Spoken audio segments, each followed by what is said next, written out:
JAN, Job Accommodation Network, Practical Solutions, Workplace Success, 800-526-7234 for voice, 877-781-9403 for TTY. AskJan.org. Accommodating addiction recovery. We see Mark and Dorothy in his office having a conversation about her job performance.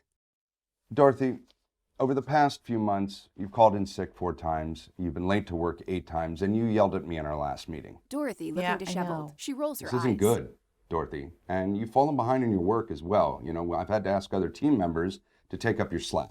Okay, I'll do better. That's what you said when we met 3 weeks ago when I gave you a verbal warning, and you've still been absent, and you've been late more frequently. I'm going to have to give you a written warning. What the hell? Why are you being such a jerk? You know, can you cut me some slack, okay? I've been on these pills for my back. You need to calm down and show me some respect. Look, I don't have time for this.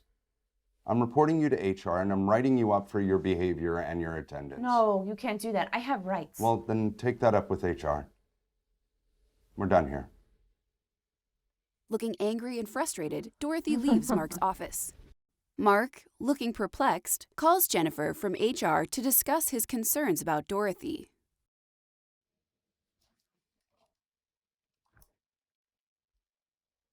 Hi, Jennifer. It's Mark. Do you have a second? Yes, what's up? Dorothy Bolton is likely coming your way. I just told her I was going to put her on a written warning. She's yelled at me in a few meetings, and she's been showing up late and missing many days. Did she give a reason why she's been missing work? She said something about medication for her back injury. That might need to be treated as an accommodation request under the ADA. What? Really? Well, she did mention something about it in our meeting a few weeks ago, but she was yelling it at me, so I'm not really sure. Okay, let's hold off on the warning letter and let me talk to her. I see her outside my office. I'll get back with you. Okay, thank you. Dorothy enters Jennifer's office as Jennifer waves her in. Dorothy plops down into a chair, looking frustrated. Hey, Dorothy. Come on in. Have a seat. What's up? Mark says he wants to give me a written warning. Why? Because I've been late or absent too many times. Is there a reason you're having trouble getting to work? I'm just feeling really tired from my meds, from my back. Do you need to take some time to get your back treated? No, my orthopedic doctor says that I'm healed. I can go back to work as normal. I just need my meds to get through the day. Dorothy, it sounds like you're saying you're having trouble getting off the pain medications. Is that right? I guess. I don't know. I'm just taking more meds now than I was when I originally got hurt. Dorothy, if you think you need help getting off the pills, here's a brochure about our employment assistance program. They might be able to help. My family says I need help too. I'm just getting really scared because it's getting harder to get the medication. Okay. Why don't you go on home, give the EAP a call using the number on the back of this brochure. Once you get information, please get back to me so we can come up with a plan and let Mark know. Okay. Dorothy, one more thing. Going forward, you've got to be more respectful when communicating with Mark and your colleagues. Yelling at people is not acceptable. Okay. Okay? Thank you. Jennifer and Mark are meeting in a conference room. Dorothy's getting treatment for opioid addiction through our EAP, and she will need a reasonable accommodation the next 2 months to attend counseling sessions. Oh, okay. What kind of an accommodation? Well, she's going to need to work from home Tuesdays and Fridays, since the counseling sessions near her home make up the better part of the afternoons. We will put her on a 32-hour-a-week schedule to maintain her benefits, and she'll need to work from home 9 a.m. to 1 p.m. those days. What about her yelling at me and all her attendance issues? We'll let the verbal warning stand, but you cannot put her on a written warning because we didn't address her accommodation needs a few weeks ago. What if she yells at me again, or she's late, or misses more days? She knows it's important moving forward to be more respectful in how she talks with you and that she shows up on time and gets her work done. We'll cross that bridge if and when there are concerns. So drug addiction is considered a disability? It can be. It depends on whether the drug use is legal or illegal. We have a policy that allows our employees to get help either way. So we're providing Dorothy with the accommodations she needs to recover. Well, I have heard about addiction impacting a lot of people.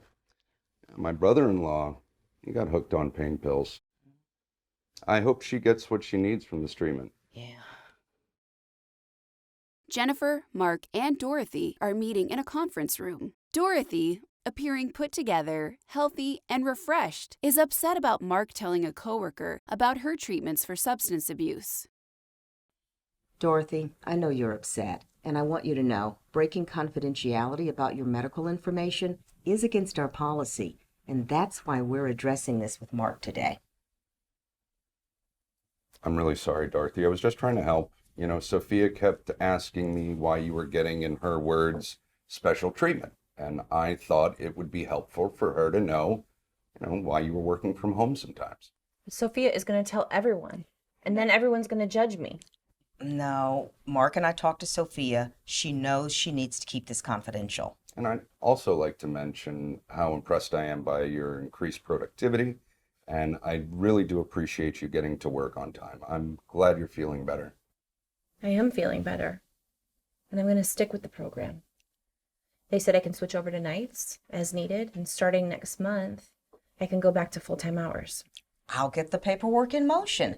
Please get me a notice from your counselor confirming when that should happen. I am glad you're coming back full-time. You know how hectic it gets with year-end closeouts and everything.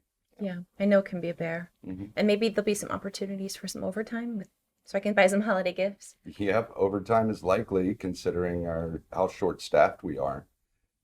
I really am glad to have you back, and I know it was really difficult for you, and I'm glad we could work it all out. You are a valuable member of our team. Thank you. Jennifer nods very positively as Dorothy leaves the conference room. Jennifer and Mark continue meeting in the conference room. One more thing, Mark. I need you to know, breaking confidentiality like you did could create a major risk for the company, and it's against our policy. In the future, please remember, you cannot share any information about a person's disability and/or accommodations. Let's hope nothing comes of this.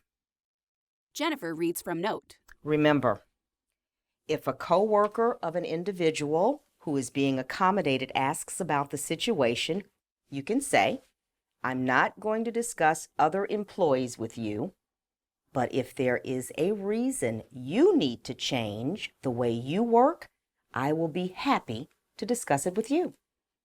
Thank you for the advice. I have run into issues in the past, and I've never known exactly how to answer, but now I do. You're not the only one who is unsure what to do in these circumstances. So we will be integrating additional content to the manager training program we offer about how to recognize accommodation requests, as well as how to keep this kind of information confidential. In producing these videos, we were committed to recruiting talent that appropriately reflects the diversity of the U.S. Thus, both actors with and without disabilities were featured in these videos.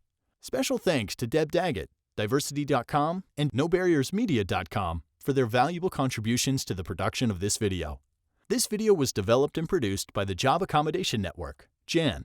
JAN is funded by a contract with the Office of Disability Employment Policy, U.S. Department of Labor, contract number 1605DC17C0038.